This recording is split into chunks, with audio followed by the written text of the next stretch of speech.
Hello बच्चों, welcome back. आज का जो हमारा लेक्चर होगा उसका पहला पार्ट जो होगा उसमें हम लोग बात करेंगे limitation of wonder wall gas equation. तो ये वंडर वॉल का आज पूरा खत्म हो जाएगा। आज के जो टॉपिक पढ़ने के बाद जितने भी सारे question wonder wall gas equation, real gas equation से बन सकते हैं वो सारे इसमें कंप्लीट हो जाएंगे। तो कुछ भी हम लोगों ने छोड़ा नहीं है। तो हम लोगों ने पढ़ा है कि वंडर वॉल जो गैस इक्वेशन होती है ये रियल गैसेस के लिए सबसे अच्छी इक्वेशन है। इसने रियल गैस में जो इंटरमॉलिक्यूलर फोर्स होता है उसको भी इसने अपने अंदर इंक्लूड कर लिया, उनका जो फाइनाइट साइज होता है उसको भी इंक्लूड कर लिया। लेकिन फिर भी इसमें समय के साथ कुछ लिमिटेशंस देखी। लिमिटेशंस को एक तरह समझ लो, हम कमियों की बात कर रहे हैं कि कुछ कमियां थी जो इसमें हमको दिखाई पड़ी।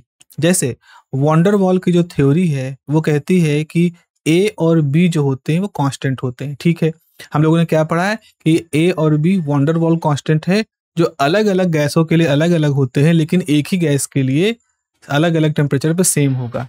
मतलब कोई गैस है, अगर उसका टेम्परेचर 20 डिग्री है तो ए बी की वैल्यू 50 डिग्री है या 100 डिग्री है। तो कोई भी टेम्परेचर रखो, अगर गैस नहीं चेंज कर रहे हो तो उसका ए और बी चेंज नहीं होगा। ये वंडर वॉल की थ्योरी कहती है कि a and b are independent of the temperature of a given gas. ठीक है, लेकिन जो डिटेल्ड एक्सप्लेनेशन है जो उसके आइसोथर्म थे, जो हमने सुपर सेचुरेटेड इस तरह से निकाल के बनाए थे कि एक में ऊपर जा रहा है एक में नीचे जा रहा है, तो उसको और अच्छे से जब डिटेल से समझा गया तो ये पाया गया isotherm suggested that a and b यानी कि जो वंडर वॉल कांस्टेंट हैं they changes with respect to temperature. तो ऐसा पाया गया कि एक ही गैस के लिए अलग अलग टेम्परेचर पर भी ए और बी की वैल्यू अलग अलग हो जाती है। तो थ्योरी के हिसाब से अगर गैस नहीं चेंज कर रहे हो, टेम्परेचर चेंज कर रहे हो तो एक बी की वैल्यू पर कोई फर्क नहीं पड़ना चाहिए। लेकिन डिटेल्ड एनालिसिस ये दिखा रही है, डिटेल्ड एक्सप्लेनेशन ये दिखाता है कि एक ही गैस है, टेम्परेचर अलग अलग है, तो उस केस में भी ए और बी की वैल्यू अलग अलग आ रही है। पहला लिमिटेशन तो ये है। दूसरा लिमिटेशन है कि वंडर वॉल गैस थ्योरी में हमने देखा था कि एक क्रिटिकल कोफिशिएंट लिया था। याद करो, क्रिटिकल कोफिशिएंट की वैल्यू थी जो RTC अपॉन PCVC को कैलकुलेट करके बताया था और इसकी वैल्यू 8/3 आ रही थी। तो आपका क्रिटिकल कांस्टेंट क्या था? इट मस्ट बी 8/3 यानी कि 2.67 which should be universal constant. क्योंकि इसमें क्या है, आर भी यूज हो गया, किसी गैस का TC, किसी गैस का PC, किसी गैस का VC, सारा रेशियो ले लिया। तो अब कोई भी गैस हो ये रेशियो हमेशा सेम होना चाहिए। ये देखो 8/3 ही आनी चाहिए, एक यूनिवर्सल कांस्टेंट होना चाहिए। लेकिन it has been found that this term, यानी कौन सा टर्म, यही जो RTC अपॉन PCVC था, इसको हम क्रिटिकल कोफिशिएंट कहते हैं। It is different for different gases. तो अलग अलग गैस के लिए अलग अलग था। जैसे हाइड्रोजन के लिए 3.28 था, नाइट्रोजन के लिए 3.5 था। तो इस तरह से ये पता चला कि बेसिकली ये जो कोफिशिएंट होता है ये मॉलिक्यूलर स्ट्रक्चर ऑफ गैस पर डिपेंड करता है। हाइड्रोजन का मॉलिक्यूलर स्ट्रक्चर अलग है, नाइट्रोजन का मॉलिक्यूलर स्ट्रक्चर अलग है। इस वजह से उनके लिए जो ये वैल्यू आ रही है क्रिटिकल कोफिशिएंट की वो भी अलग अलग है। तीसरी लिमिटेशन ये है कि जो value of critical constant must be 3b। तो वंडर वॉल कांस्टेंट था b, क्रिटिकल वॉल्यूम है VC, तो ये पाया गया कि VC की वैल्यू 3b के बराबर होती है। लेकिन ये कांस्टेंट नहीं होते। ऐसा पाया गया कि ऑर्गन गैस के लिए VC की वैल्यू 1.4b होती है और हाइड्रोजन के लिए VC की वैल्यू 2.8b होती है। तो 3b हर गैस के लिए होगी ऐसा नहीं होता, कुछ गैसों के लिए कुछ और होती है, कुछ गैसों के लिए कुछ और होती है। तो ये सारी लिमिटेशंस थे। अब निष्कर्ष ये निकाला गया कि भाई वंडर वॉल गैस इक्वेशन गलत नहीं है, हाँ उसकी सीमाएं हैं कुछ। तो हमने ये पाया कि वंडर वॉल जो इक्वेशन है it is good to explain the behaviour of real gases. ठीक है, रियल गैस के लिए तो सही है। अगर आप क्रिटिकल पॉइंट से अलग है, मतलब आपका टेम्परेचर एकदम क्रिटिकल टेम्परेचर के बराबर नहीं है, क्रिटिकल प्रेशर के बराबर आपका प्रेशर नहीं है, थोड़ा सा अलग है, तो उस स्थिति में रियल गैस का बिहेवियर वंडर वॉल इक्वेशन से अच्छे से समझाया जा सकता है। लेकिन जैसे ही आप बिल्कुल नज़दीक पहुंच जाओगे, आप बिल्कुल किसी गैस के TC के नज़दीक पहुंच गए, उसके लगने वाले PC जो है उसके नज़दीक पहुंच गए, तो हम ये पाते हैं कि उस समय उस रियल गैस का जो बिहेवियर होता है वो एग्जैक्टली वंडर वॉल इक्वेशन से नहीं एक्सप्लेन हो पाता। इसी कमी को देखते हुए फिर वंडर वॉल के बाद भी और भी गैस इक्वेशंस बनाई गई। आखिरी टॉपिक हमारे पास है equation of corresponding state. Equation of corresponding state, correspond करना मतलब क्या होता है, एक दूसरे से मिलना, मतलब एक तरह से कॉरस्पॉन्ड करना, जुड़ा होना, या उसको उसको बताना, इस तरह के अर्थ होते हैं इसके। देखो यहाँ पे देखो, van der Waals gas equation provided correction to real gases. Non ideal gas के लिए करेक्शन होता है। तो हमने देखा ही है कि वॉन्डर वॉल गैस जो है असल में रियल गैस को ही समझाने के लिए हमने डिस्कवर की, वॉन्डर वॉल ने डिस्कवर की। लेकिन but it is still involve the gas specific constant a और बी। अब ये अगर हम चाह रहे थे कि भाई हर तरह की गैस को समझाने के लिए वॉन्डर वॉल गैस इक्वेशन होनी चाहिए, लेकिन पाया क्या गया, हर गैस के लिए एक ही इक्वेशन नहीं। जैसे आपको इक्वेशन P बराबर A by v square, V minus b बराबर RT, तो हर गैस के लिए ए और बी की अलग अलग वैल्यू होती है। इसीलिए यानी कि ये इक्वेशन सभी गैस के लिए सेम वैल्यू नहीं देगी, जो कि हर गैस के हिसाब से ए और बी की वैल्यू भी अलग अलग होती है। तो आपकी इक्वेशन रियल गैस के लिए तो थी, लेकिन इसके अंदर गैस स्पेसिफिक कांस्टेंट ए और बी थे। So to generalise the formulation, principle of corresponding state was develop. तो इस चीज को समझाने के लिए एक ऐसी इक्वेशन बनाई जाए जो सभी तरह की गैस की सभी तरह की स्थिति को बिलोंग करे। तो हमने प्रिंसिपल ऑफ कॉरस्पॉन्डिंग स्टेट की बात की। It was develop and that could be applied to all gases. इसीलिए इस सिद्धांत का जो मूल उद्देश्य ये था कि ऐसी इक्वेशन बनाई जाए रियल गैसेस के लिए, ऐसी इक्वेशन बनाई जाए जो सभी तरह की रियल गैसेस पर अप्लाई हो, without the need of unique constant for each gas. ऐसा ना हो कि हर गैस के लिए एक एक कांस्टेंट हमको ढूंढना पड़े, हम ऐसी इक्वेशन बनाए जो सभी गैसों के ऊपर अप्लाई हो पाए। तो to complete this formulation, concept of reduced pressure, reduced volume and reduced temperature was introduced। तो अब एक नए तरह की स्थिति आ गई हमारे सामने, जनरलाइज इक्वेशन बनानी है, तो हमने कुछ कांस्टेंट यहाँ पर मान लिए हैं। जैसे रिड्यूस प्रेशर को हमने माना, रिड्यूस वॉल्यूम को माना और रिड्यूस टेम्परेचर को हमने यहाँ पर कहा। अब ये रिड्यूस कैसे डिफाइन होते, मान लो किसी गैस का आपने कोई प्रेशर लिया है P, उसका क्रिटिकल प्रेशर है PC, तो आप क्या करो, उस गैस के लिए P और PC का रेशियो ले लो। किसी गैस का V मालूम है, उसका VC का रेशियो ले लो। T मालूम है, TC का रेशियो ले लोगे। तो इससे क्या होगा, अब आप P और PC का रेशियो PR से डिनोट कर रहे हो।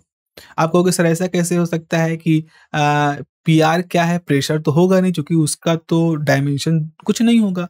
भाई आपने प्रेशर को प्रेशर से डिवाइड कर दिया तो एक नंबर ही तो आएगा, वो नंबर है PR। चूंकि प्रेशर को डिवाइड करके नंबर आया तो उसका नाम हमने PR कर दिया।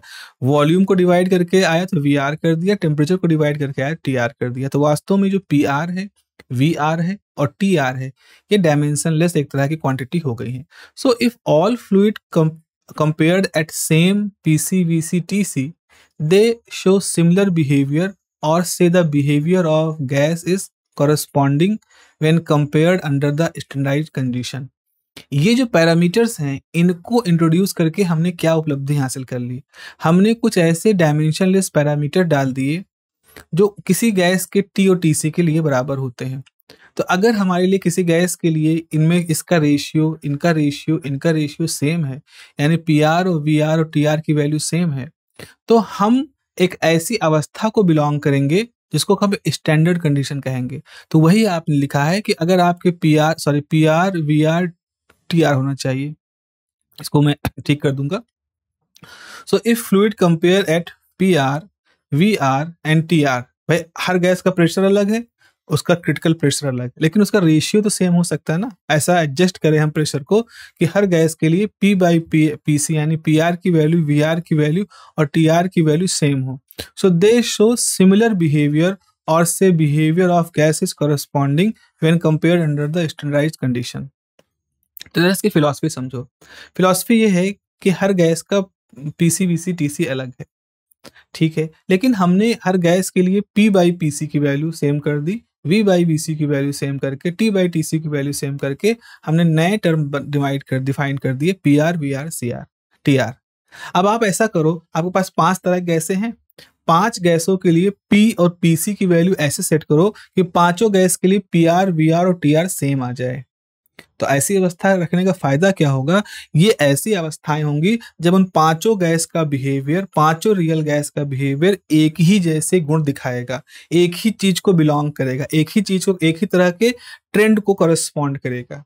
तो इसीलिए आपने यहाँ पर ये लिखा है कि अगर आपने V R, same P R और सेम टी आर पे उसको किया, so the gases will show similar behaviour, या कह लो कि उनका बिहेवियर कॉरेस्पॉन्ड करेगा अगर उनकी ये स्टैंडर्डाइज कंडीशन रख दी जाए। कौन स्टैंडर्डाइज कंडीशन है? कि उनका सबका ये reduced temperature pressure volume same हो। अब हम वो इक्वेशन देखते हैं। देखो वॉन्डर वॉल गैस इक्वेशन कैसे लिखी जाती है? P by a upon V square multiplied by V minus b equal to R. आपने रिड्यूस प्रेशर के फॉर्मूले से P की वैल्यू, V की वैल्यू और T की वैल्यू निकाल ली। कहाँ से निकाली है?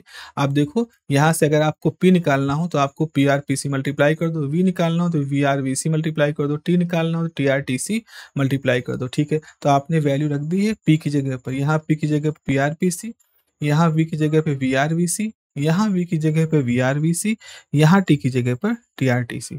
ऑलरेडी आपको PC की वैल्यू मालूम है क्रिटिकल कांस्टेंट के टर्म में, वॉन्डर वॉल कांस्टेंट के टर्म में, क्रिटिकल टेम्परेचर की वैल्यू मालूम है A और B के टर्म में, क्रिटिकल वॉल्यूम की वैल्यू मालूम है B के टर्म में। तो क्या करो, आप जहाँ पर TC की वैल्यू है वहाँ TC की वैल्यू रख दो।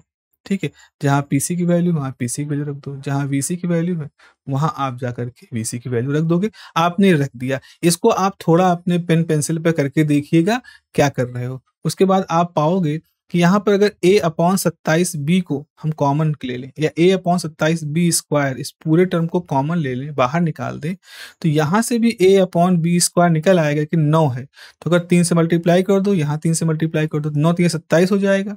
तो a upon 27b square, a upon 27b square चला जाएगा, लेकिन यहाँ 3 बचेगा। तो आपके पास a अपॉन 27b बाहर हो गया, P R 3 upon V R square. यहाँ से आपने b को बाहर निकाल दिया, तो 3VR माइनस बी। अब देखो राइट साइड में आपके पास क्या है? R है, R से कट गया, A है, ये जो बाहर निकला है A इससे कट गया, 27 है, 27 से कट गया, B स्क्वायर, एक B यहाँ पर, एक B यहाँ से कट गया। तो finally P plus 3 by V R square, यहाँ PR होगा, यहाँ PR होगा, तो PR plus 3 by V R square, 3 time V R minus 1 8 TR। ये एक ऐसी इक्वेशन है जो सभी गैस जिनके लिए आपने PR की वैल्यू, VR की वैल्यू और TR की वैल्यू सेम कर दी है, तो ये हर गैस के लिए सेम होगा, आपकी कोई भी गैस हो। अब यहाँ पे देखो ऑटोमेटिकली ऐसा हो गया है कि इसके अंदर A और B हट गए हैं। अब ये पूरी की पूरी जो इक्वेशन है ये उन सभी गैसों का एक ही बिहेवियर शो करेगी जिन गैसों का PR, VR और TR सेम है। So this is called the reduce van der Waals equation, क्योंकि इसमें reduce pressure, reduce volume, reduce temperature को यूज किया गया है। तो this is the reduced van der Waals equation of state and this equation is free from the constant a b. आप सब देख रहे हो ए बी से ये मुक्त है। तो यहाँ पे लिखो if two reduced variable of two और more substances are identical the third variable is also same. तो अगर आपके पास दो गैसों के लिए दो रिड्यूस वेरिएबल हैं जो कि सेम है, तो मान लो P R V R same है, तो इसका मतलब टी आर की वैल्यू भी उनके लिए सेम होगी। तो इस तरह से हमारा प्रिंसिपल ऑफ कॉरेस्पॉन्डिंग स्टेट का टॉपिक यहाँ पर कंप्लीट होता है। So this is the first part of this lecture. Second part में आप देखोगे तो अगर आप अपना सिलेबस उठा के देखो तो आपके सिलेबस के दूसरे हिस्से में, फर्स्ट यूनिट के ही दूसरे हिस्से में आपको मिलते हैं टॉपिक जूल एक्सपेरिमेंट मिलेगा, उसके बाद आपको जूल थॉमसन इफेक्ट मिलेगा, फिर आपको मिलेगा Joule Thomson effect throttling process, वो सब मिलेगा, और फिर जूल थॉमसन इफेक्ट ही अपने आप में एक पूरा फुल फ्लेज्ड टॉपिक है। उसी में ही आपको Joule Thomson coefficient, throttling process, enthalpy, ये आइसोएंथैल्पिक प्रोसेस, ये सारे विशेष टर्म हैं जो थर्मल फिजिक्स की जान है। आगे आने वाले समय में हम इनको बहुत ही महत्वपूर्ण तरीके से अपने सामने पढ़ेंगे, तो वो सब कुछ जो है वो हमारे अगले यूनिट में आने वाला है। एक किसी बच्चे ने मुझसे पूछा था कि सर इस यूनिट को कंप्लीट करने में कितना समय लगेगा? तो बेटा समझा के लिखने की कोशिश कर रहे हैं, बताने की कोशिश कर रहे हैं, ऐसा लिख रहे हैं कि आप अपने नोट्स बना सको, स्क्रीन पे जो लिख रहा है, जो डिक्टेट किया जा रहा है उसको देख करके, इसीलिए हो सकता है थोड़ा सा समय लगे, 8 से 10 लेक्चर लगे।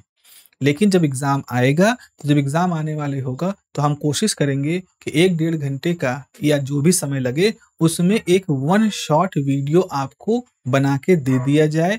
वैसे अभी एग्ज़ाम दूर है, अभी तो आप लोग की पढ़ाई शुरू होने वाली है, तो अभी आप क्या करो, जितना डिटेल में जान सकते हो उसको जानो। जो मैं पढ़ा रहा हूँ उसको साथ-साथ आप अपने क्लासरूम को भी पढ़ो, अपने अपने प्रोफ़ेसर जो पढ़ाएँगे कॉलेज में उसको भी पढ़ो, लाइब्रेरी में जाकर के किताब को भी पढ़ो। तो मेरे लेक्चर से पढ़ो, क्लास में पढ़ो, किताब से पढ़ो, जितना पढ़ सकते हो उतना पढ़ो, ऑथेंटिक सोर्सों का इस्तेमाल करके। लेकिन जब एग्ज़ाम की बारी आएगी तब आपको कैसे पढ़ना है सिर्फ़ फ़ोकस्ड तरीके से वो मैं आपको बताऊँगा और आपके नोट्स बन चुके होंगे तो उससे तो आपको फ़ायदा मिलेगा ही मिलेगा। तो इस तरह से अभी खूब मेहनत करो और समय के साथ-साथ धीरे-धीरे जब मेहनत करने की आदत आपकी बन जाएगी तो वैसे ही आपकी शिकायतें कम हो जाएँगी कि सर ये नहीं ये ज़्यादा लग रहा है, वो कम लग रहा है। तो चलिए अगले पार्ट में हम चलते हैं। अगला हमारा पार्ट है जूल्स एक्सपेरिमेंट। तो बच्चों आपका स्वागत है पार्ट 2 में। तो लेक्चर के इस हिस्से में हम लोग बात करेंगे जूल का एक्सपेरिमेंट जिसको कि फ्री एक्सपेंशन एक्सपेरिमेंट कहते हैं। जूल का एक एक्सपेरिमेंट था पैडल व्हील एक्सपेरिमेंट, लेकिन ये हम दूसरा वाला एक्सपेरिमेंट पढ़ रहे हैं जिसको हम कहते हैं जूल का फ्री एक्सपेंशन एक्सपेरिमेंट। पर्पस क्या था? इस किसी भी एक्सपेरिमेंट को जब आप पढ़ें तो ज़रूर से ये सोचने की कोशिश करें कि आखिर इसका मकसद क्या है, what is the object of this experiment. इससे पहले की जो हमारी बातें थी ज़रा सा उनको मैं दोहरा देता हूँ। इससे पहले हमने क्या कहा था, इससे पहले का जो डिस्कशन था जिसमें कि ये पहले तो एक था कि आइडियल गैस का कॉन्सेप्ट था। हम लोगों ने सबसे पहले शुरू किया आइडियल गैस, फिर ये देखा गया कि उसमें कुछ एक्सपेरिमेंट हुए और उसमें कहा गया कि भाई एक रियल गैस होती है। रियल गैस में भी कुछ बातें कही गई कि एक तो उसका फाइनाइट शेप होता है, वो मॉलिक्यूल से बना है और जो मॉलिक्यूल से बना हुआ है उसके फाइनाइट शेप होता है और उनके बीच में इंटरमॉलिक्यूलर फोर्स होता है, उनके बीच में इंटरमॉलिक्यूलर फोर्स होता है। ये दो बातें यहाँ से निकल के आई और इन दोनों बातों को शामिल करते हुए वॉन्डर वॉल इक्वेशन ये बनाई गई। ठीक है, ये पहली बात थी फाइनाइट शेप और दूसरा है इंटरमॉलिक्यूलर फोर्स। अब जो फाइनाइट शेप का रोल था उसको वॉल्यूम करेक्शन के रूप में रखा गया, जो इंटरमॉलिक्यूलर फोर्स की बात थी उसको प्रेशर करेक्शन में रखा गया। बात आई इसके ऊपर कि अगर वास्तव में इन मॉलिक्यूलों के बीच में इंटरमॉलिक्यूलर फोर्स है तो हमने मैकेनिक्स में पढ़ा है कि जो फोर्स होता है वो एक वर्क के साथ जुड़ा होता है और वर्क के साथ जुड़ा होने का मतलब है उसमें एक तरह की एनर्जी का रोल होता है। ये सब जुड़े हुई चीज़ें हैं। आपके पास फोर्स है तो आप वर्क करोगे और वर्क कर रहे हो उस दौरान आपके एनर्जी वहाँ पर खर्च हो रही है। तो एनर्जी, वर्क और फोर्स ये सब आपस में जुड़ी हुई चीज़ें हैं। तो अगर आपके गैस के पास आप कह रहे हो कि इंटरमॉलिक्यूलर फोर्स है तो कहीं ना कहीं उसमें एनर्जी का एक इन्वॉल्वमेंट ज़रूर होना चाहिए। हम इंटरमॉलिक्यूलर फोर्स की मौजूदगी को अगर यहाँ फोर्स मान लो फोर्स है उस फोर्स को हम चेंज करवा दें तो इसका मतलब है हमें एनर्जी में चेंज होता हुआ दिखाई पड़ेगा या किसी में वर्क में चेंज होता हुआ दिखाई पड़ेगा। अब आगे उस समय तक काइनेटिक थ्योरी ऑफ जो गैसेस थी वो ठीक ठाक डेवलप हो चुकी थी। तो काइनेटिक थ्योरी ने दिखाया था कि आपका जो गैस सिस्टम होता है उसके पास जो एनर्जी होती है, मुख्य रूप से वो बात कर रहे थे काइनेटिक एनर्जी की, वो किसके साथ जुड़ी हुई होती है, टेम्परेचर के साथ। कि अगर काइनेटिक एनर्जी बढ़ती है तो गैस का टेम्परेचर भी बढ़ता है या टेम्परेचर बढ़ता है जिसका मतलब काइनेटिक एनर्जी बढ़ती है। इतनी थ्योरी जूल तक मालूम थी लोगों को। अब आप समझे जरा ऑब्जेक्ट की बात करते हैं कि इस एक्सपेरिमेंट का ऑब्जेक्ट था। इस एक्सपेरिमेंट का ऑब्जेक्ट था कि जो गैसों के बीच में इंटरमॉलिक्यूलर फोर्स की बात हो रही है, इस इंटरमॉलिक्यूलर फोर्स को हमको आइडेंटिफाई करना है। तरीका क्या था आइडेंटिफाई करने के लिए, हम गैस को एक वर्क कराते हैं और वर्क करने के साथ उसमें एनर्जी के चेंज को देखते हैं। अब यहाँ पर जूल जो है वो एक एक्स्ट्रा कॉन्सेप्ट लेके आते हैं। उन्होंने कहा हर गैस के पास एक इंटरनल एनर्जी होती है। उनका ये कहना था हर गैस के पास एक इंटरनल एनर्जी होती है। अब इंटरनल एनर्जी के अंदर उन्होंने दो हिस्से माने, एक माना काइनेटिक एनर्जी और दूसरा माना पोटेंशियल एनर्जी। ये जो पोटेंशियल एनर्जी थी इसके होने के कारण उन्होंने क्या माना, इंटर मॉलिक्यूलर फोर्स। तो जो मॉलिक्यूल के बीच में इंटर मॉलिक्यूलर फोर्स है उस फोर्स की वजह से क्या है, पोटेंशियल एनर्जी, और गैस के पास जो टेम्परेचर है उसकी वजह से क्या है, काइनेटिक एनर्जी। तो उनका आइडिया ये था कि हम एक गैस लेते हैं, एक चैम्बर में गैस लेंगे, इस तरह से एक चैम्बर होगा, उसमें गैस लेंगे, यहाँ से एक रास्ता बना देंगे, इस रास्ते में एक वॉल लगा देंगे, फिर एक और चैम्बर लगा देंगे, इस चैम्बर को हम खाली रखेंगे। तो इस पहले वाले चैम्बर में गैस भरी होगी, दूसरे वाले चैम्बर को खाली रखेंगे। फिर क्या करेंगे, इसको ओपन कर देंगे। जैसे आप ओपन करोगे, ये गैस तेज़ी से इस खाली चैम्बर में जाएगी, फैलेगी। फैलने की वजह से वो गैस के बीच का इंटरमॉलिक्यूलर फोर्स चेंज होगा, कुछ वर्क करेगा। अगर इंटरमॉलिक्यूलर फोर्स बदलेगा तो जाहिर सी बात है, क्योंकि इंटरमॉलिक्यूलर फोर्स इंटरनल एनर्जी का हिस्सा है, तो इसका मतलब है इंटरनल एनर्जी भी कमी आएगी, यानी कहीं ना कहीं टेम्परेचर में भी कमी हमको दिखाई पड़ेगी या टेम्परेचर में बदलाव दिखाई पड़ेगा। ऐसे मान लो कि पोटेंशियल एनर्जी में अगर बदलाव हुआ, अगर पोटेंशियल एनर्जी घटी तो काइनेटिक एनर्जी बढ़ेगी या फिर ओवरऑल कहीं ना कहीं असर दिखाई पड़े। कुल मिला के इंटरनल एनर्जी पे कोई ना कोई असर दिखाई पड़ेगा। ये इस एक्सपेरिमेंट का आइडिया था, क्योंकि इस एक्सपेरिमेंट में गैस को किसी खाली चैम्बर में मुक्त रूप से फैल जाना था। इसलिए इस एक्सपेरिमेंट को क्या कहा जाता है, free expansion, free gas expansion या फ्री एक्सपेंशन एक्सपेरिमेंट, जूल का फ्री एक्सपेंशन एक्सपेरिमेंट। तो ये था पूरे जूल एक्सपेरिमेंट का मकसद, ये था, ये पर्पस था उसका। लेकिन अब इसका रिजल्ट क्या हुआ, क्या जूल ऐसा देख पाए कि नहीं देख पाए, वो हम अब अगले कुछ मिनटों में आपके सामने रखेंगे। सबसे पहले आप लिखेंगे कैसे, उसको लिख लीजिए। तो यहाँ पर लिखें, सबसे पहले आप लिखें जूल फ्री एक्सपेंशन एक्सपेरिमेंट। ये 2 नंबर क्वेश्चन में या बड़े क्वेश्चन के पार्ट के फॉर्म में आपसे पूछ सकता है। तो सबसे पहले आप क्या लिखेंगे, सबसे पहले आप लिखेंगे इसके बारे में, लिखिए कि van der Waals considered the effect of finite size of molecule.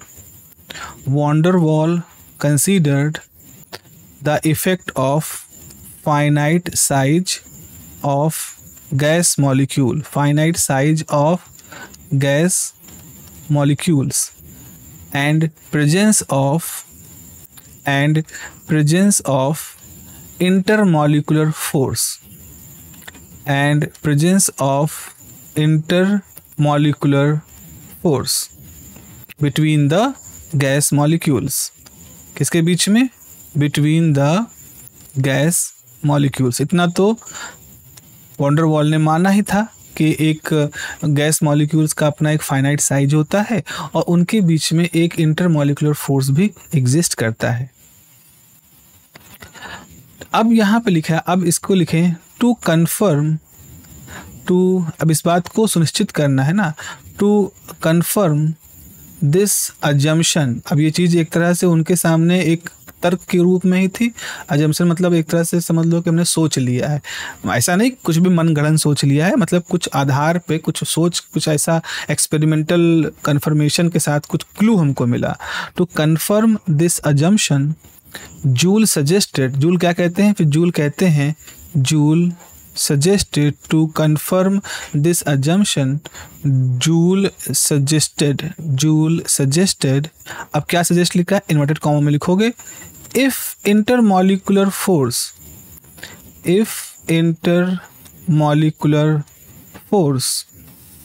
do exist, अगर भैया वो एग्जिस्ट कर रहा है, यहाँ पे चुनौती दे रहे हैं जूल कि if intermolecular do exist some work, अब बल है तो कोई ना कोई काम तो करेगा, some work will be done against the force, इस फोर्स की वजह से कुछ ना कुछ वर्क डन होगा ही। कब, when a gas is allowed to expand. तो जब भैया हम गैस को एक्सपैंड करवाएंगे, जब हम कहेंगे कि गैस एक्सपैंड हो जाए, तो देखो अब जरा लॉजिक समझो यहाँ पर, अब जरा यहाँ पर इसका लॉजिक समझो। लॉजिक ये है कि जैसे मान लो गैस मॉलिक्यूल है इस तरह से, ठीक है ना, ये गैस मॉलिक्यूल है, इनके बीच कुछ दूरी है और ये एक किसी गैस चैम्बर के अंदर बंद है। हमने क्या किया, इनको अब इनके बीच में अट्रैक्शन फोर्स काम कर रहा है, इनके बीच में कुछ मीन डिस्टेंस है सबके बीच में, और उसकी वजह से इनके बीच में एक अट्रैक्शन फोर्स तो काम कर ही रहा है। फिर हमने अब ऐसा किया, गैस मॉलिक्यूल को एक रास्ता दे दिया। तो ऐसा तो होगा नहीं कि सारे के सारे गैस मॉलिक्यूल यहाँ चले जाएं और पहला वाला चैम्बर खाली हो जाएगा। कुछ मॉलिक्यूल पहले में रहेंगे, कुछ मॉलिक्यूल दूसरे में चले जाएंगे। तब हुआ क्या, यहाँ से रास्ते से कुछ मॉलिक्यूल यहाँ आ गए।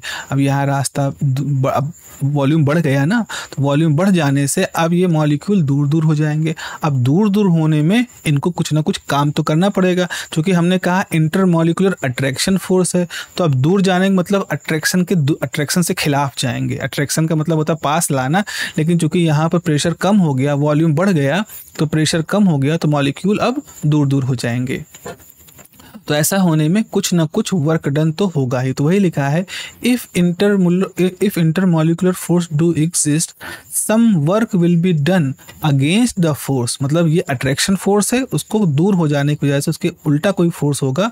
When a gas is allowed to expand, जब गैस को एक्सपैंड करने के लिए परमिशन मिल जाएगी, जब उसको अलाउ हो जाएगा, तो कुछ ना कुछ वहाँ वर्क डन होगा।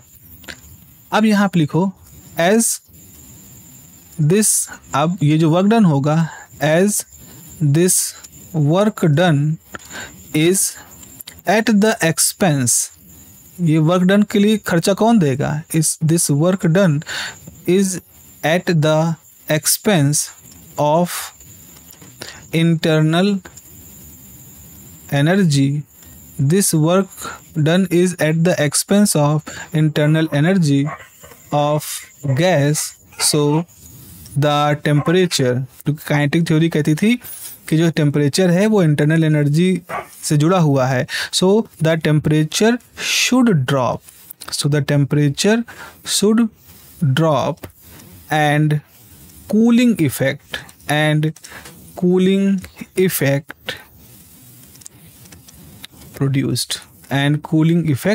प्रोड्यूस्ड। तो इस तरह से बच्चा, ये जो पूरा एक्सपेरिमेंट था, इसका पर्पस ये था कि हम अगर इंटरमॉलिक्यूलर फोर्स की मौजूदगी को साबित करना चाहते हैं, तो हम क्या करेंगे, गैस को फैलने देंगे, फ्री होकर के एक्सपैंड करने देंगे। उस दौरान जब गैस के मॉलिक्यूल दूर दूर जाएंगे, तो अब वो दूर जाने के लिए उनको कुछ कार्य करना पड़ेगा। वो कार्य कहाँ से लेंगे, वो इंटरमॉलिक्यूलर फोर्स के अगेंस्ट कार्य करेंगे।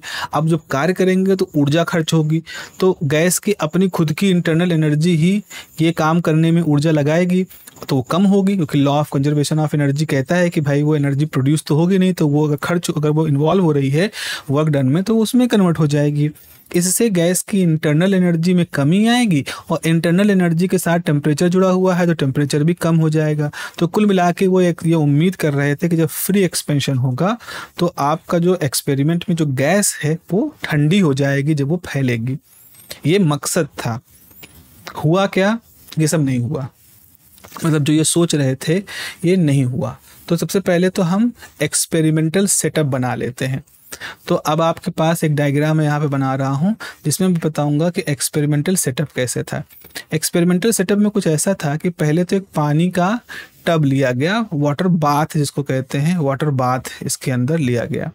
इसके अंदर एक हिस्से एक कॉपर का एक गोला, खोखला गोला लिया गया, और उसको एक दूसरे कॉपर के उसी वॉल्यूम के खोखले गोले से जोड़ दिया गया। एक गोला ए है, एक गोला बी है। इसके बीच में स्टॉप कॉक लगा दी गई कि भाई गैस अपने आप एक रास्ते दूसरे रास्ते तक ना जा पाए, और बाकी जो पूरा वाटर बाथ था उसमें पानी भर दिया गया, और पानी में कोई तापमान का बदलाव हो रहा है कि नहीं उसके लिए थर्मामीटर लगा दिया गया। फिर उसके बाद क्या हुआ, उसके बाद बच्चों ये हुआ कि जो वॉल्यूम ए था उसके अंदर एक गैस भर दी गई। अब गैस भर दी गई तो रूम टेम्परेचर ही है, तो गैस भरी गई तो टेम्परेचर क्या रखा गया, रूम टेम्परेचर। और जो प्रेशर था वो 22 एटमॉस्फेरिक प्रेशर इसके अंदर रखा गया। जब इस पीतल के एक तरफ वाले गोले के अंदर जब भरी गई गैस, तो उसमें 22 एटमॉस्फेरिक प्रेशर का प्रेशर वहाँ पर था, यानी कि हाई प्रेशर था। तो ये आपका हाई प्रेशर लो टेम्परेचर वाली कंडीशन हो गई, जो कि आइडियल गैस के लिए हम मानते हैं कि मतलब एक तरह से मुफीद सी कंडीशन हो गई है।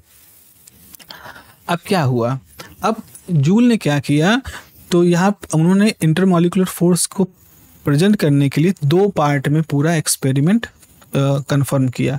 तो यहाँ पे लिखोगे to check the intermolecular force, to check the intermolecular या to check the presence to check the presence of intermolecular force between the gas molecules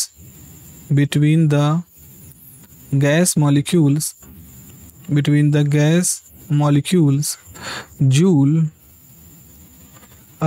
performed the experiment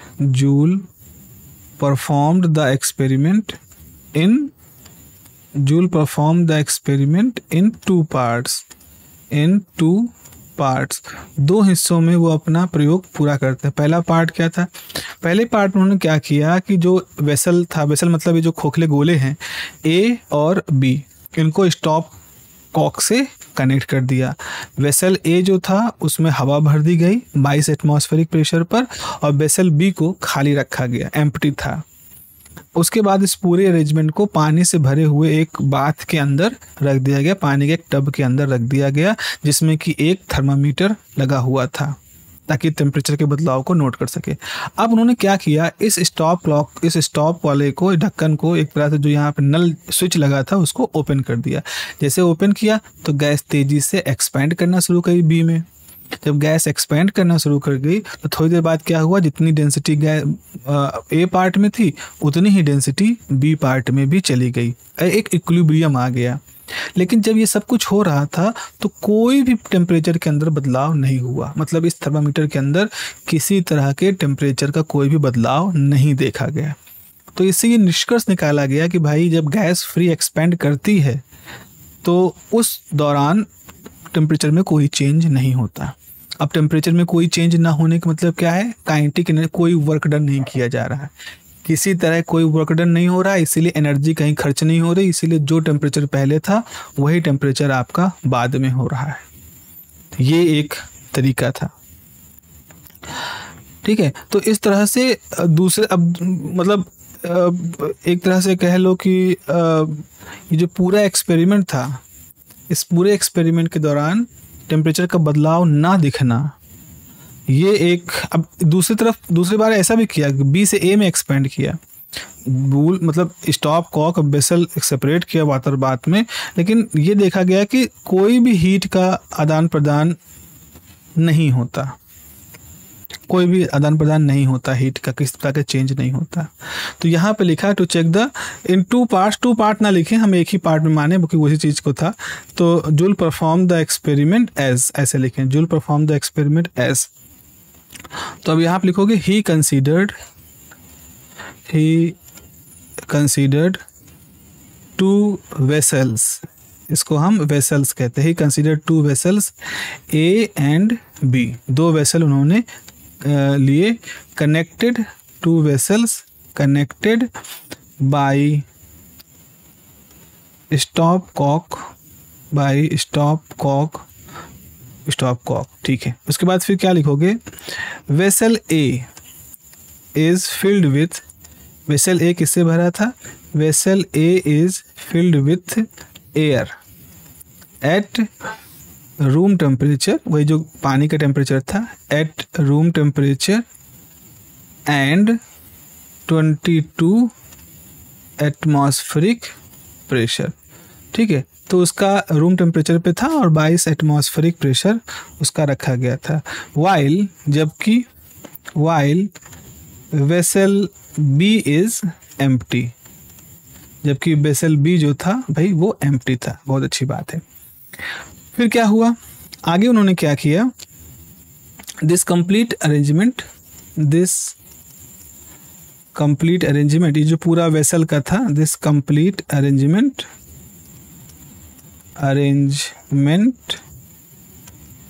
is placed in water bath, इस पूरे water bath में इसको डाल दिया गया। That contain, water bath कैसा था, that contain thermometer to note any any change in temperature, तापमान में किसी तरह के बदलाव को नोट करने के लिए थर्मामीटर वहाँ पर रखा हुआ था। तो अब अगले में क्या कहेंगे, as the stopcock is opened, जैसे उसको खोला गया, at the opened gas allowed to expand until, कब तक फैलती रही, जब तक दोनों तरफ का डेंसिटी बराबर नहीं हो गई, until both the parts attain, प्राप्त कर लेते हैं, both the parts attain equilibrium, जब तक दोनों हिस्सों में इक्विलिब्रियम नहीं आ जाए, कहने का मतलब वही दोनों तरफ समान दबाव ना हो जाए बराबर, दोनों की डेंसिटी ना बराबर हो जाए, तब तक गैस का एक्सपेंशन होता रहा अंटिल द इक्विलिब्रियम। लेकिन बट अब यहाँ से थोड़ा सा कहानी में आता है ट्विस्ट, तो यहाँ पे हम ट्विस्ट को लिखते हैं, but during this expansion there was no any change in the temperature। ये एक बड़ी अजीब सी बात थी जो कि नहीं होनी चाहिए थी पर हो रही थी। This is called the free expansion, जहाँ गैस फैलने को परमिशन दी जाती है बट तापमान में कोई बदलाव नहीं होता है।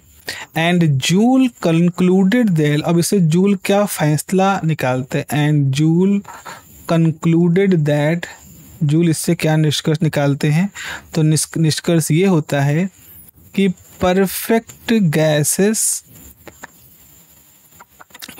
gases showed no change in temperature on expansion, कि जब आइडियल गैसेस को या परफेक्ट गैसेस को आप एक्सपैंड करने के लिए परमिशन देते हैं तो उनके तापमान में कोई भी बदलाव नहीं होता है। उन्होंने ये सारी बात परफेक्ट गैस के केस में कही थी, क्योंकि वो जो टेम्परेचर प्रेशर की कंडीशन थी वो एक तरह से परफेक्ट गैस के हिसाब से थी। मतलब वो ढूंढ रहे थे कि भाई कोई ना कोई तापमान में बदलाव आएगा, नहीं आया, तो उन्होंने एक बचाव करते हुए कहा कि रियल गैसेस जो होती हैं उनमें तो बदलाव आना चाहिए, बिकॉज वंडर वॉल की तो अजम्पशन सारी बातें तो सही दिख रही थी, लेकिन यहाँ पर ज़रूर हमारा गैस जो है वो एक परफेक्ट गैस की तरह से काम कर रहा है। एक चीज़ ये था कि जूल को ये आइडिया था कि मेरा इंस्ट्रूमेंट बहुत एक्यूरेट नहीं है, क्योंकि ऐसा नहीं भाई गैस तो रियल है तो एक्सपेंड होगा, तो वो तो बदलाव तो हुआ था, 3 डिग्री लगभग बदलाव हुआ, हम लोग आज की डेट में कह सकते हैं। लेकिन जो स्पेसिफिक हीट ऑफ वाटर थी, स्पेसिफिक हीट ऑफ आपका जो कॉपर का जो वो डिब्बे बनाए गए थे वेसल, उनके भी अपनी स्पेसिफिक हीट थी, पानी की भी अपनी स्पेसिफिक हीट थी, थर्मामीटर की सेंसिटिविटी भी थी, तो ये सारे फैक्टर मिलकर के ओवरऑल ऐसा लगा कोई बदलाव नहीं हुआ, जबकि बदलाव हुए लेकिन वो अंदर ही अंदर एक तरह से एब्जॉर्ब हो गए। पानी का वॉल्यूम ज़्यादा था तो सारी हीट एनर्जी उसी में एब्जॉर्ब हो गई, थर्मामीटर इतने सेंसिटिव नहीं थे कोई बदलाव देख पाते।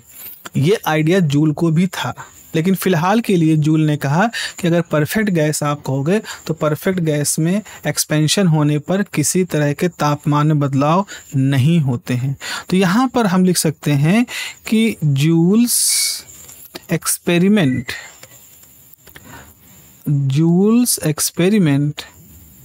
For free expansion of gases gives a negative result हम क्यों कह रहे हैं, क्योंकि जो हम ढूंढना चाह रहे थे वो हमको नहीं मिला। जैसे कोई व्यक्ति को बुखार आ रहा है और डॉक्टर ने कहा जाओ मलेरिया का टेस्ट करा लो, उसने मलेरिया का टेस्ट कराया, मलेरिया के टेस्ट में कुछ नहीं आया कि मलेरिया पैरासाइट नहीं है, तो कहा जाएगा आपका रिजल्ट टेस्ट नेगेटिव आया, मतलब मलेरिया पैरासाइट ढूंढ रहे थे आपके ब्लड में वो नहीं मिला। वो नहीं मिला, तो इसलिए नेगेटिव रिजल्ट कहा जाएगा। ऐसे ही जूल का experiment, free expansion gas experiment, इस सोच के साथ करा गया था कि भाई इंटरमॉलिक्यूलर फोर्स होता है तो उसका रोल आएगा, वर्क डन होगा, एनर्जी में चेंज होगा, तापमान में बदलाव, तापमान में कमी दिखाई पड़ेगी, कूलिंग इफेक्ट दिखाई पड़ेगा, लेकिन वो सब कुछ नहीं दिखा। तो इसका मतलब है जूल का एक्सपेरिमेंट जो देखना चाह रहा था वो नहीं दिखा, so it's a negative experiment. and suggested the conservation of internal energy of gas यहाँ से एक नई चीज़ इंटरनल एनर्जी की बात जूल ने हमको बताई और आगे फर्स्ट लॉ ऑफ थर्मोडायनेमिक्स में इसका इस्तेमाल भी किया जाएगा। तो हम यहाँ से स्टेटमेंट फिर लिखेंगे कि कंजर्वेशन ऑफ इंटरनल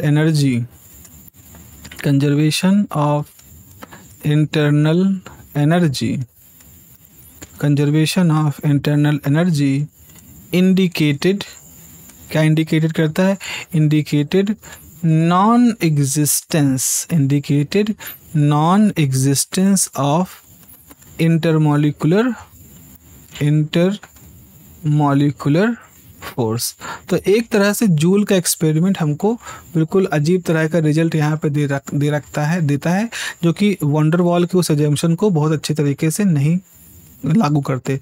तो यहाँ पर जूल ने उल्टा वंडर वॉल पे हमला नहीं कर दिया कि भाई आपकी जो इक्वेशन गलत है। उन्होंने कहा wonder wall equation real gases के लिए है, हमारा ये जो इक्वेशन है उसको हम इस तरह से मान सकते हैं कि ये आइडियल गैस है, परफेक्ट गैस के लिए सही होगा। तो इस तरह से एक जूल का लॉ निकल के आता है, जो मैं आपके लिए लिख देता हूँ। तो आगे आप लिखोगे जूल्स लॉ। तो जूल्स लॉ है, क्या कहता है जूल का लॉ? इंटरनल एनर्जी ऑफ, ऐसे लिखेंगे इंटरनल एनर्जी ऑफ, इसको याद रखना, इसको हम लोग फर्स्ट लॉ ऑफ थर्मोडायनेमिक्स जब पढ़ेंगे अगली यूनिट्स में तो हम इसको भी यूज करेंगे। So internal energy of perfect gas, internal energy of perfect gas is independent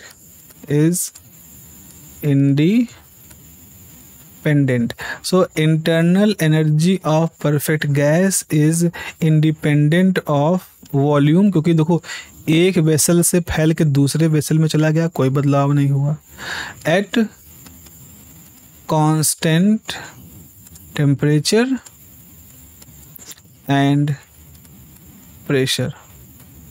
तो यहाँ पर देखो ये था ना, एक वेसल ये था, एक वेसल ये था, इसका वॉल्यूम V था, पहले सारी की सारी गैस यहाँ थी, फिर इसका वॉल्यूम V था, फैल गई, तो अब पूरी की पूरी गैस 2V वॉल्यूम में फैली हुई है, लेकिन तब भी इसका टेम्परेचर कांस्टेंट है और बाहर से कोई प्रेशर नहीं लग रहा, जितना प्रेशर था वो प्रेशर भी कांस्टेंट है।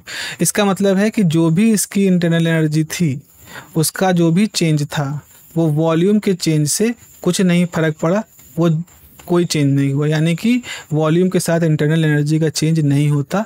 किसके लिए? परफेक्ट गैस के लिए। तो जूल लॉ यहाँ से निकल के आता है। तो वही लिखा, internal energy of perfect gas is independent of the volume, चाहे छोटे वॉल्यूम में लो चाहे बड़े वॉल्यूम में, परफेक्ट गैस के इंटरनल एनर्जी एक ही समान होती है, बशर्ते उसका टेम्परेचर और प्रेशर कॉन्स्टेंट रहे। तो इसका मतलब है कि del U by del V अगर कांस्टेंट टेम्परेचर पे देख रहे हो तो वो भी 0 होगा, या change in internal energy with respect to change in volume at constant pressure, ये भी आपका 0 होगा। तो इंटरनल एनर्जी का वॉल्यूम के साथ चेंज कांस्टेंट टेम्परेचर पे भी 0 होता है, मतलब इंटरनल एनर्जी वॉल्यूम के साथ चेंज नहीं होती बशर्ते उसके टेम्परेचर कांस्टेंट है। इंटरनल एनर्जी वॉल्यूम के साथ चेंज नहीं होती, उसका प्रेशर कांस्टेंट है। तो इस तरह के इस फार्मूले को, ये जो फार्मूला मैंने लिखा है आपको, ये इसे कहा जाता है जूल लॉ। और इससे पहले हमने जो बात किया वो आपका था जूल फ्री एक्सपेंशन एक्सपेरिमेंट। अब जूल साहब जो थे, देखो जूल साहब की खास बात क्या थी, वो कोई प्रोफेसर नहीं थे, कोई साइंटिस्ट नहीं थे, ऐसे हार्डकोर साइंटिस्ट नहीं थे। मेरे ख्याल से वो यूरोप में थे, तो उनकी बियर की एक बहुत बड़ी दुकान थी। दुकान इन सेंस मतलब उनकी पूरी उसका प्रोसेस बनाते थे, अंगूर से बेरी से वो पूरा बियर बनाते थे। तो बियर बनाने के दौरान उनके सामने कई सारे इंस्ट्रूमेंट होते थे जहाँ बियर को जूस को मथा जाता था, फर्मेंट किया जाता था। तो जब फैक्ट्री में सब होता देखते तो उनकी एक सहज रूप से उनकी इच्छा होती थी कि क्या करें, कैसे इसको एफिशिएंट बनाए, मशीनों कैसे एफिशिएंट बनाए। तो खुद से एक वैज्ञानिक की तरह सोचते थे। उसी सोच विचार के दौरान उन्होंने ये सारे प्रयोग भी किए थे। तो उनका वो बैकअप था वहाँ से। वो कभी किसी यूनिवर्सिटी में प्रोफेसर नहीं बने या कभी उन्होंने कोई बहुत बड़ा कोई किताब या उस तरह का नहीं लिखा। अपने ज़माने में शौकिया तौर पर जूल साहब जो थे वो काम करते थे, लेकिन उनका काम जो था शौकिया तौर पर इतना गजब का था कि आप बताओ आज की डेट में जूल एक यूनिट है एनर्जी की। मतलब जैसे न्यूटन बल की मात्रक है, एम्पियर है करंट का, कूलम्ब है चार्ज का। तो जैसे बड़े बड़े लोग का नाम यूनिट में जोड़ा गया, ऐसे जूल का भी नाम हमने एनर्जी के साथ जोड़ा। तो भले वो शौकिया तौर पे थे, भले वो प्रोफेसर नहीं थे, भले वो वैज्ञानिक हार्डकोर वैज्ञानिक नहीं थे, लेकिन फिर भी उनका काम बहुत ही बढ़िया था। तो जूल साहब को यहाँ से थोड़ा सा आइडिया था कि भाई मतलब है तो कुछ गड़बड़। तो वो क्या करते हैं, थॉमसन के साथ मिलते हैं। आगे जा करके थॉमसन जो थे वो बड़े वैज्ञानिक थे, वो तो प्रॉपर वैज्ञानिक थे। तो जूल अपनी इस एक्सपेरिमेंट को थॉमसन के साथ शेयर करते हैं। दोनों लोग कहते हैं चलो ऐसा है, थोड़ा सा और एक्यूरेट किस्म का एक्सपेरिमेंट करते हैं, थोड़ा खतरनाक किस्म का अरेंजमेंट बनाते हैं और एक एक्सपेरिमेंट करते हैं। इतना सेंसिटिव बनाएंगे कि थोड़ा सा बदलाव अगर टेम्परेचर का है तो पता चल जाएगा, और भाई होगा तो ज़रूर, कूलिंग इफेक्ट दिखना जरूर चाहिए। तो यहाँ से फिर जूल थॉमसन एक्सपेरिमेंट की आधारशिला बनती है।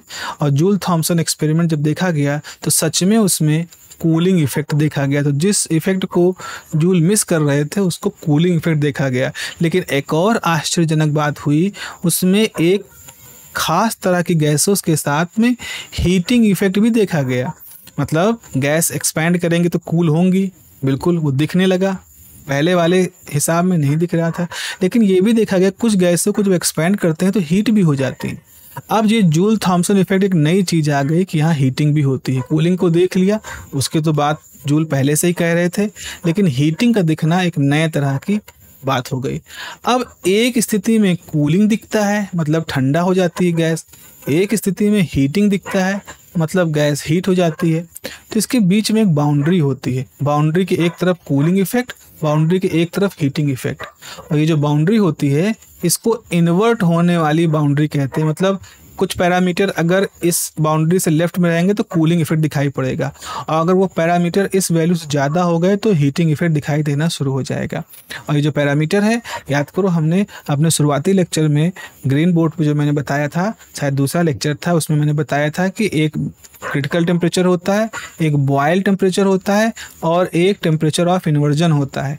तो धीरे धीरे जब हम जूल थॉमसन इफेक्ट की बात पढ़ेंगे तो हम जूल थॉमसन इफेक्ट से टेम्परेचर ऑफ इन्वर्जन की बात भी यहाँ पर बच्चों पढ़ लेंगे।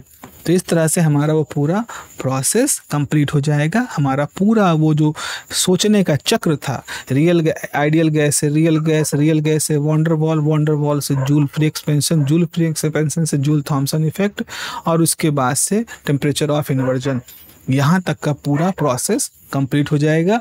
और वो होगा आपकी जो यूनिट है, इस यूनिट का लगभग 80% अच्छे से 85% हिस्सा वहाँ पर पूरा हो चुका होगा। तो चलिए अगले क्लास में, अगले वीडियो में हम लोग बात करेंगे, जहाँ की हम बात करेंगे जूल थॉमसन इफेक्ट की। ठीक है, आप ध्यान रखिए, पढ़ते रहिए, सीखते रहिए। Good night.